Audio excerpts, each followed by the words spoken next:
Hallo und herzlich willkommen zu einem neuen Video von Schuster Automobile. Heute habe ich mal wieder was für die CX-60-Fahrer unter euch. Ihr hattet euch nämlich gewünscht, dass wir mal ein Video zum Thema Dachträger machen. Und genau diesen Wunsch erfülle ich euch. Ich zeige euch, was braucht ihr denn eigentlich alles für Bestandteile, was ist im Lieferumfang enthalten, was gibt es bei der Montage zu beachten und bestimmt fällt mir noch einiges mehr ein. Und wenn euch das interessiert, bleibt auf jeden Fall dran. Gleich nach dem Intro legen wir los.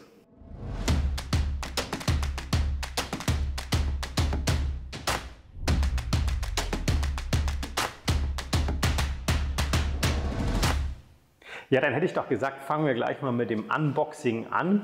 Und tatsächlich sind es auch mehrere Pakete, die wir heute aufmachen müssen, denn der Lastenträger an sich besteht, wenn man ihn montieren will, insgesamt aus 3 Paketen. Einmal den Lastenträger selbst und 2 Leisten, die man für das Auto benötigt.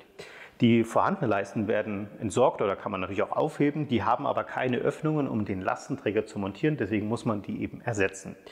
Wir fangen aber als allererstes mal natürlich mit dem Hauptbestandteil an und schauen uns mal den Lastenträger an. Ich zeige euch mal die Teilenummer, die ihr für den CX-60 braucht. Hier steht es drauf, die hier. Und das ist natürlich auch universell, egal ob jetzt ein Diesel oder einen Benziner besitzt. Man sieht schon auf Anhieb, hier haben wir hier eine schöne Oberfläche, ist Aluminium eloxiert. Und ich packe es mal so ein bisschen an der Seite aus, dass ihr es sehen könnt. Kommt also auch schon vormontiert zu euch. Ist keine Selbstverständlichkeit, es gibt also auch Dachträger bei Mazda, die man zusammenbauen muss, aber der ist eben schon weitestgehend vormontiert. Und hier auf der Seite kann man auch sehen, ist es also mit Mazda gelabelt. Mazda stellt es allerdings nicht selber her. Der Hersteller, der hinter diesem Dachträger steckt, ist Thule selber. Also wirklich ein sehr, sehr hochwertiges Produkt und fühlt sich auch wirklich angenehm an. Wenn wir uns das mal so ein bisschen näher anschauen, vielleicht kannst du das einfangen, hier ist an der Seite, siehst du das Profil, Marcel? Wir haben also hier eine rundliche Seite. Und auf der anderen Seite ist es eher so ein bisschen eckig. Das wird dann auch die Frontseite später werden. Und hier haben wir so eine Nut, da kann man dann eben verschiedene Module einbauen. Gibt es auch eine Gummileiste, die man dazu noch hier in diesem Lieferumfang bekommt. Ich würde sagen, das stellen wir mal daneben. Und ich hole als nächstes mal das zweite Teil raus. Das schauen wir uns gleich mal an.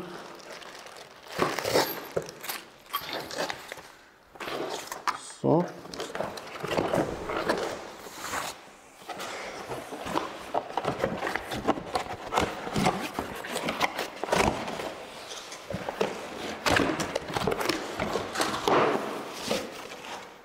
So, ebenfalls nochmal ein Lastenträger.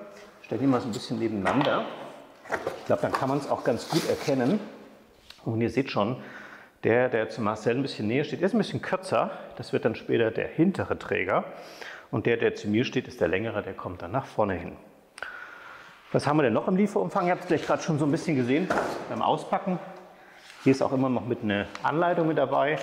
Ich empfehle euch aber generell, vielleicht von eurem Mazda-Händler, die aktuellste Version ausdrucken zu lassen. Manchmal gibt es tatsächlich online nochmal eine aktuellere, vielleicht eine korrigierte Version. Das haben wir zumindest schon ein paar Mal festgestellt. Also das ist auf jeden Fall mal so ein Tipp am Rande. Hier haben wir noch ein bisschen Montagematerial, Schlüssel und ein Aufkleber. Das zeige ich euch dann nachher, wofür ihr die braucht. Also wirklich alles dabei, was ihr für die Montage benötigt. Und hier ist dann eben diese Gummilippe. Bei der Gummilippe ist es so, die benötigt ihr eigentlich hauptsächlich dann, wenn ihr eine Dachbox montiert.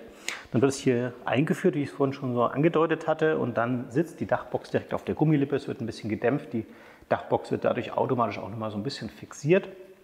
Wenn ihr allerdings zum Beispiel einen Fahrradträger drauf habt oder es gibt noch irgendwelche Skiträger, sowas in der Art, dann kann es sein, dass er diese Gummilippe gar nicht benötigt. Dann wird hier im Endeffekt Nut eingesetzt und dann verschraubt man dann das mit diesen Nutsteinen, dass es hier richtig schön positioniert werden kann. Also es hängt ein bisschen davon ab, eben was ihr da wirklich auf den Dachträger drauf tut.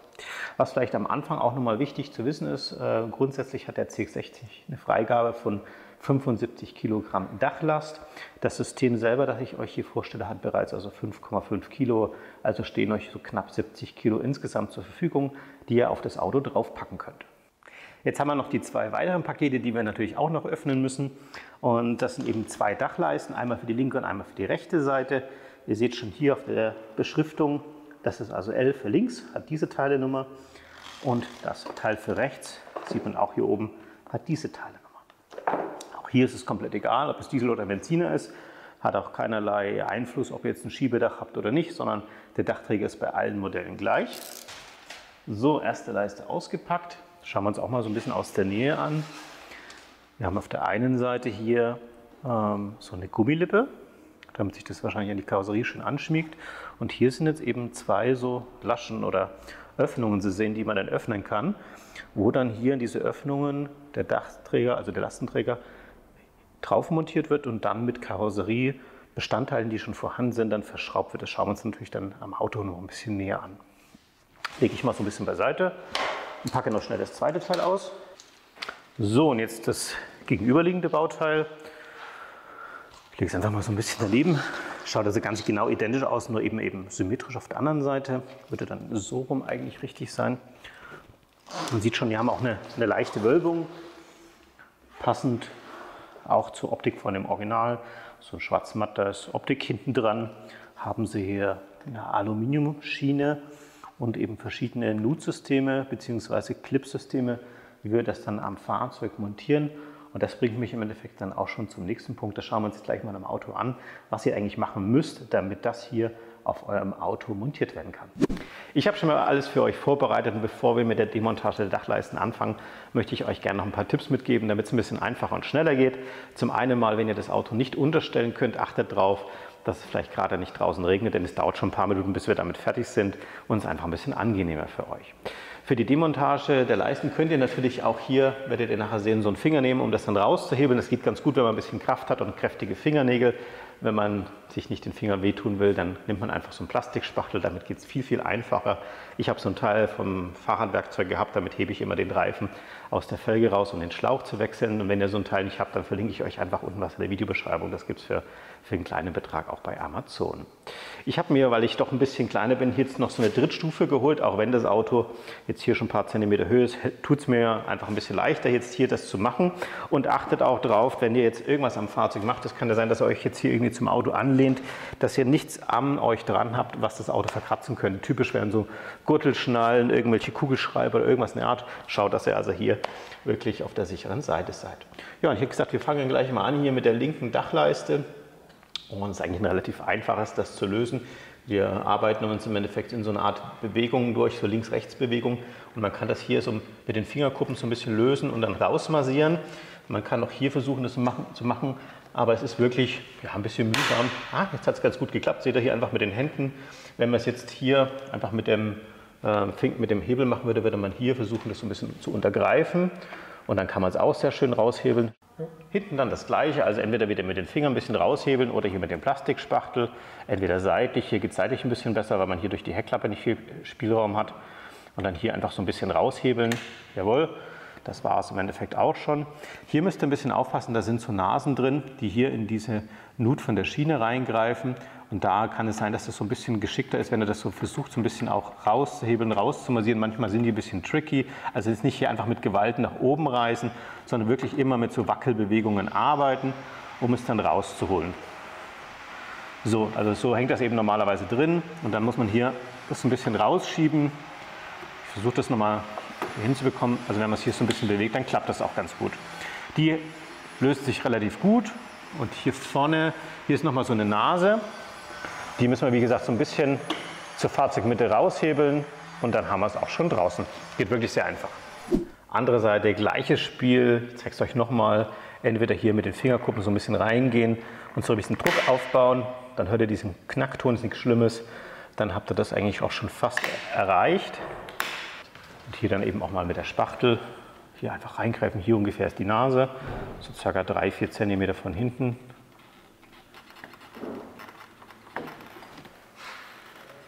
Die ist ein bisschen straffer als die andere. So, ihr seht schon, ich bin das so ein bisschen gewöhnt, da kann man schon mit Druck arbeiten und ihr werdet ja diese Leiste voraussichtlich auch hinterher wegschmeißen, denn wir haben eine neue Leiste dabei. Und jetzt sind wir hier wieder in diesem Haken drin, also ein bisschen aufpassen, dass es hier rausmassiert, ungefähr so aus dieser Richtung. Gehen wir ein bisschen weiter vor. Hier hat sich wieder was gelöst und hier, also es schaut jetzt, glaube ich, komplizierter aus im Video, als es tatsächlich ist. Ich versuche euch das eben so gut wie möglich zu erklären, dass ihr euch keinerlei Sorgen machen müsst. Okay, zweite Dachleiste entfernt. Dann gucken wir uns jetzt gleich mal die neuen Dachleisten an. Die werden natürlich dann genau umgekehrt wieder montiert. Wenn wir schon gerade beim Thema Leisten sind, habe ich sie euch mal hier gegenübergestellt. Ihr seht auf der rechten Seite die Originalleiste und die linke ist die Zubehörleiste. praktisch identisches Bauteil, bis auf die Öffnungen, die wir eben brauchen, um den Lastenträger zu montieren. Ich tue mal die eine weg, dass ich ein bisschen mehr Freiheit habe. Und ich würde euch dann auch empfehlen, vorab schon mal diese Öffnung zu öffnen. Da tut ihr euch einfach ein bisschen leichter. Hier sind übrigens so Pfeilmarkierungen drauf und auch so eine geriffelte Fläche und auch eine Vertiefung, wo man hier mit so einem Kunststoffspachtel zum Beispiel ein bisschen Druck ausüben kann. Denn gerade wenn die Dinger neu sind, braucht man echt viel Kraft, um es zu öffnen. Ich mache das dann immer so mit 2 Fingern hier und drücke das so ein bisschen nach unten. Das ist wirklich hart. Und dann nehmt ihr schon mal hier diese eine Nase raus. Das machen wir nochmal mit der anderen auch. Bereiten uns das also vor. Ja, die geht noch straffer. So, und jetzt habe ich die zweite auch noch. Bevor wir die Dachleiste allerdings final montieren, müssen wir oben noch einen Schutzaufkleber aufbringen und das zeige ich euch auch gleich mal, der ist nämlich im Lieferumfang dabei. Als nächstes braucht ihr diese Aufkleber, die im Lieferumfang enthalten sind. Ich habe mir jetzt hier einen Silikonentferner und ein Tuch genommen und es geht jetzt darum, diese 2, ich nenne sie mal Nupsis, sauber zu machen und damit einer Schutzfolie zu versehen. Hintergrund ist wahrscheinlich der, wenn ihr jetzt den Lastenträger hier drauf montiert, richtig festzieht, dass dann das eben nicht scheuern kann und dann irgendwann zu Rost führt. Deswegen kommen hier nochmal diese Schutzaufkleber oben drauf. Ihr könnt natürlich auch einfach irgendwie zum Beispiel Isopropanol, also rein Alkohol oder sowas nehmen. Es sollte halt irgendwas sein, das nicht rückfettet, damit auch diese Aufkleber möglichst gut halten. Das machen wir jetzt gleich mal auf der rechten Seite.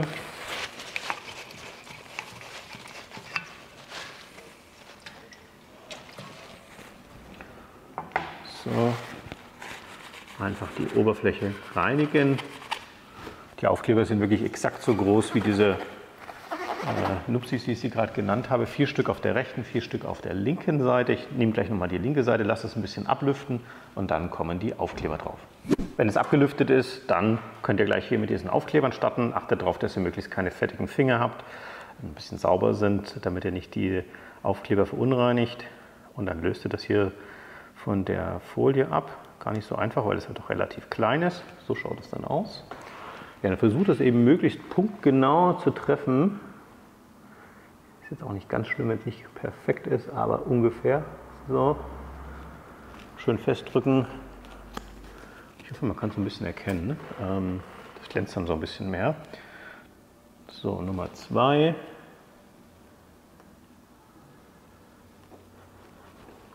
Okay, angedrückt, perfekt. Das Ganze mache ich jetzt noch 3 weitere Male und dann haben wir die Aufkleber auch schnell erledigt. Jetzt geht es an die Montage der ersten Dachleiste. Wir fangen mal auf der Beifahrerseite an.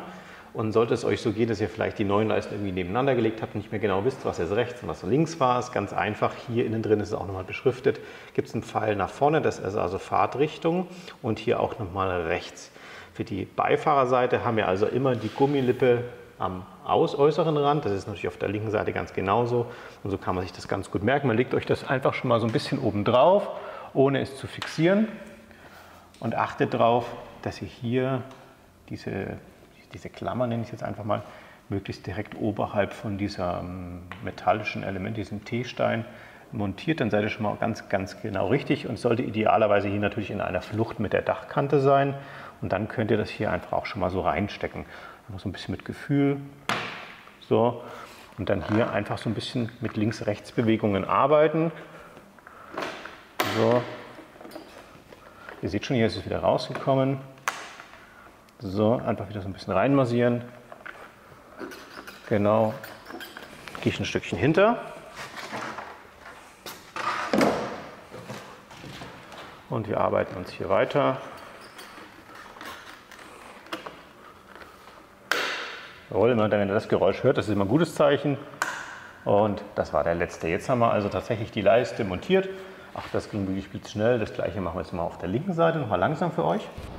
Wie vorhin schon gezeigt, achtet darauf, dass ihr hier schon diese Plastikabdeckkappen vorher abmacht. Tut euch einfach ein bisschen leichter, denn wir werden es gleich brauchen, dass wir hier den Dachträger montieren können. Legt euch die Leiste schon mal grob drauf, dass es passt. Peilt hier unten dieses Metallteil mit der Klammer an, ungefähr in der Flucht von der vorderen Kante. Und dann hier einfach so ein bisschen reinklappen. Jawohl, habt ihr das gehört, dann ist es schön eingerastet. Und hier dann wieder so mit Links-Rechts-Bewegungen arbeiten. Jawohl, hier ungefähr so circa am hinteren Rand von der hinteren Tür, also hier so diese Leiste, da ist nochmal so ein Clip drin.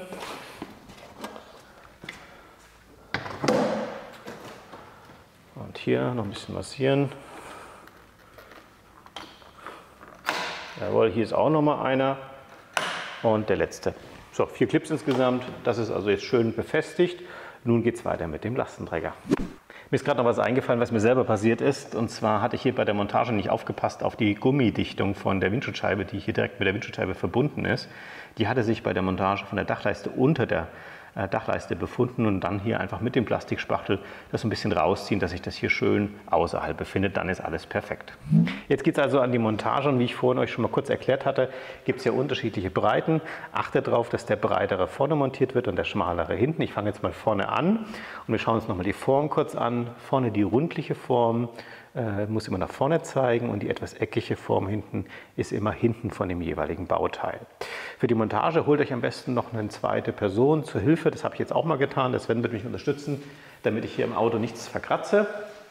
Ich habe hier wieder meine Steighilfe. Gleiches Thema wie vorhin. Achtet darauf, dass ihr nichts habt, um das Auto zu verkratzen. Reicht das so ein bisschen rüber. So, und nehmt jetzt einfach das mal ganz grob hin und peilt das einfach an und setzt es einfach erstmal drauf. So, das gleiche machen wir jetzt gleich nochmal mit dem nächsten. So, nun noch der hintere. Hast du es? Okay.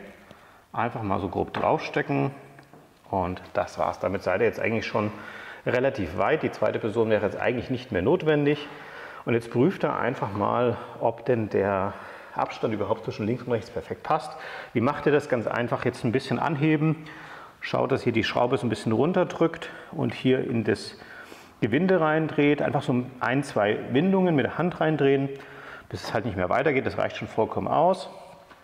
Das gleiche mache ich auch da vorne.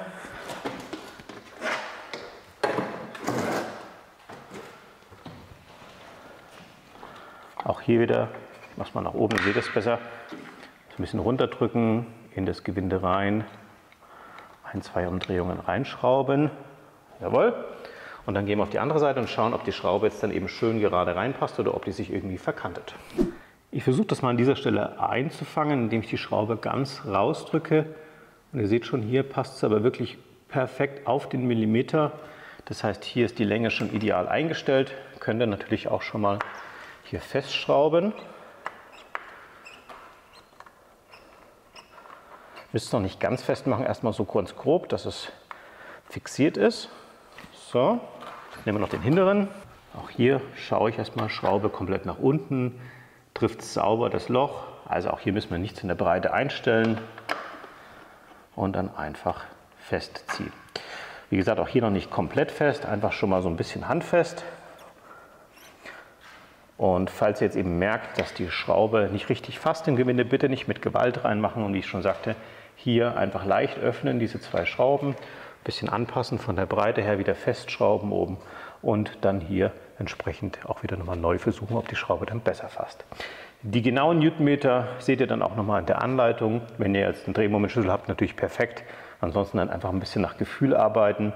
Ja, ich glaube, jeder, der so ein bisschen schraubt, der weiß schon auch ungefähr, wann dann die Schraube fest ist. Nun ist die Montage der Gummileisten an der Reihe und da gibt es übrigens keine Reihenfolge. Die sind beide gleich lang, müssen dann gekürzt werden. Am einfachsten wäre es jetzt von der Montage her, wenn ich das jetzt nochmal abmachen würde, um dann die Gummileiste zu montieren. Aber das geht auf dem Auto ganz genauso gut. Es gibt noch so einen kleinen Trick, da geht es ein bisschen leichter. Nehmt euch einfach ganz normales Wasser und sprüht es ein bisschen an, dass es ein bisschen besser flutscht. Könnt ihr ruhig großzügig sein. So, das reicht schon vollkommen aus. Und dann geht ihr hier nach oben. Am besten nehmt ihr diese Kappe zur Seite, sodass ihr hier schön arbeiten könnt. Und ich finde es am einfachsten, es nicht einzuschieben, sondern einfach draufzulegen, mal so grob anzupassen und dann hier einfach so ein bisschen durchdrücken, drauf tun und dann hier mit dem Daumen entlang gehen. Achtet darauf, dass es schön einrastet. So. Jetzt geht mir die Armlänge aus, aber ich glaube, das schaffe ich dann auf der anderen Seite ganz gut. Und wie gesagt, hier so ein bisschen gucken, dass wir hier an der Seite einen schönen Abschluss haben, dass das hier nicht irgendwie nach drüben rutscht. Das ist eben wichtig, wenn wir es dann kürzen, dass es nicht zu kurz ist. So, ich gehe mal auf die andere Seite, mache den Rest. Legen wir das so hin und geht hier durch. So, jetzt durchaus noch mal so ein bisschen rüberstauchen. Prüft noch mal auf der anderen Seite, ob es schön bündig ist und dann hier einfach mit dem Cuttermesser oder an der Schere abschneiden und dann seid ihr eigentlich auch schon fertig. Ich mache allerdings erstmal das hintere Teil noch. Wieder anfeuchten und gleiches Spiel. Nach vorne. So ein bisschen anpeilen die Richtung und dann reindrücken. So, weiter komme ich nicht.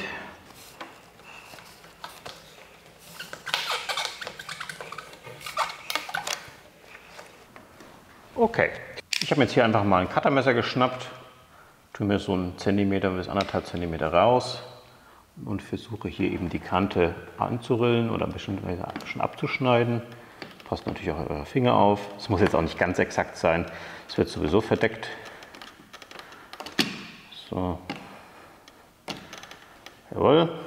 Und damit haben wir schon mal den ersten Gummi abgeschnitten. Könnt ihr dann hier auch schon direkt hier festmachen und zudrehen das Ganze, dass es auch wirklich abgeschlossen ist. Jawohl. Und vorne noch. Ist nicht so einfach, wenn ich euch das zeigen will. Okay. Dann passt es auch. Und auch hier verriegeln. Gut. Jetzt ist das System im Endeffekt schon komplett betriebsbereit. Ihr könntet hier jetzt zum Beispiel eure Dachbox drauf montieren oder was auch immer ihr transportieren möchtet. Und wir probieren jetzt auch gleich nochmal hier bei dem Fahrzeug, ob das Schiebedach aufgeht. Das ist ganz wichtig. Ich habe euch mal zu Demonstrationszwecken hier eine Leiste aufgelegt. Das soll mal eine Dachbox simulieren. Dann können wir nämlich auch schön sehen, wie viel Abstand wir denn zu dieser Dachbox hätten, wenn wir das Schiebedach aufmachen. In der Anleitung selber steht drin, dass man das Schiebedach nur anklappen darf, aber nicht nach hinten schieben. Und das probieren wir jetzt gleich mal aus, ob das wirklich stimmt. Ich klappe es jetzt mal an, das ist die maximale Höhe. Und ihr seht schon, ich glaube, da ist also genügend Sicherheitspuffer vorhanden. Anklappen ist gar kein Thema, wenn man das Auto ein bisschen lüften mag. Jetzt schiebt man das mal noch nach hinten. Und da schaut die Sache schon ein bisschen anders aus. Ihr seht, das ist wirklich haarscharf. Die Leiste liegt jetzt auch direkt hier oben drauf. Und da kommt es natürlich ganz, ganz stark darauf an, wie das Teil, was er da drauf montiert, geformt ist. Wenn das vielleicht noch irgendwie so einen leichten Bauch hat, dann auf jeden Fall Finger weg davon lassen. Ist vielleicht noch so ein kleiner Sockel vorhanden, steht es eher nach oben. Könnte man vielleicht es noch hier nach hinten schieben, aber ich glaube, lasst es lieber sein, wenn ihr euch nicht ganz sicher seid, sondern klappt es einfach nur an. Das reicht ja meistens auch vollkommen aus. Gerade wenn man nach oben schaut, hat er eine Dachbox, schaut auch nicht wirklich schön aus. Wir werden jetzt für euch nochmal den Dachträger demontieren, denn ich möchte euch gerne mal zeigen, wie das mit diesen Clipsen hier funktioniert, wie man die dann tatsächlich festmacht, damit ihr euch nicht dagegen rumfliegen. Und das machen wir jetzt gleich mal. Ich habe jetzt hier schon mal für euch die Abdeckkappen vorbereitet, die sind alle 4 identisch. Müsst ihr also nichts beachten zwischen vorne und hinten, links oder rechts. Außerdem habe ich wieder meinen Plastikspachtel dabei, denn ihr werdet sehen, die gehen ziemlich stramm rein, damit sie nicht wegfliegen. Und damit tue ich mich einfach ein bisschen leichter und kann nichts am Auto verkratzen. Ihr seht schon, ich habe auch schon den Dachträger abmontiert und wir schauen uns gleich mal da oben hin, wo die reinkommen. Da gibt es tatsächlich zwischen links und rechts einen kleinen Unterschied. Schaut euch bitte mal die Öffnung genauer an. Ihr seht, hier ist eine kleine einzelne Öffnung, die ist hinten und vorne gleich. Und hier an diese Stelle muss hier oben diese kleine Nase rein. Ja? Das heißt also jetzt für die Fahrerseite, so wie wir es montiert haben, muss also dieses Teil dahin. Dann führe ich das hier einfach so ein, so bis es hier einrastet. Seht ihr das? Das ist so. Und dann einfach nach hinten schieben. Das ist bis zu einem gewissen Grad möglich mit den Fingern, weil es noch relativ neu ist. Ist wie gesagt sehr stramm. Nehmt euch hier einfach den Plastikspachtel, drückt damit ein bisschen Druck dagegen, bis ihr dieses Geräusch hört, dass es wirklich eingerastet ist. Das gleiche machen wir jetzt da hinten auch nochmal. So, Widerhaken nach hinten zu der kleinen Öffnung einlegen. Schon mal mit der Hand ein bisschen nach hinten schieben, so weit wie es halt eben geht. Hier geht es schon mit der Hand ganz gut, da brauche ich noch nicht mal die Spachtel. Und jetzt gehen wir auf die rechte Seite, da ist es nämlich genau spiegelverkehrt. Hier seht ihr jetzt schon, dass die Öffnung eben in Fahrtrichtung ist und nicht entgegen der Fahrtrichtung. Das heißt, wir müssen uns eben aufpassen, dass dieser Widerhaken nach vorne zeigt. Auch nur so lässt es sich überhaupt montieren, anders wird es gar nicht reinpassen. Und hier wieder versuchen, entweder mit den Fingern so oder mit dem Spachtel das dann festzumachen.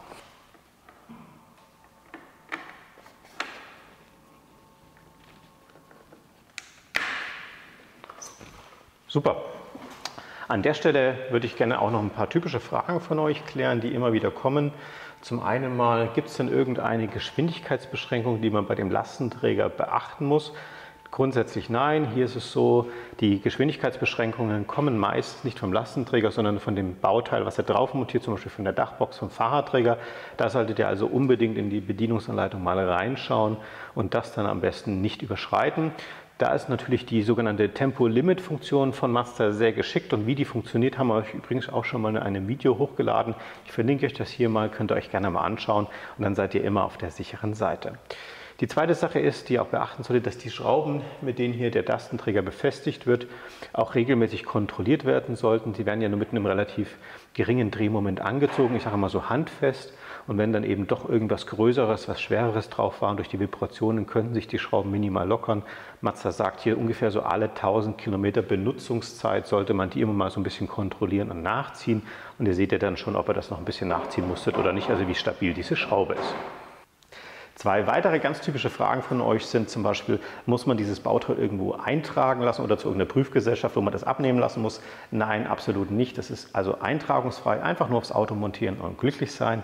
Und der Klassiker unter fast jedem YouTube-Video ist natürlich, was kostet denn hier das Set?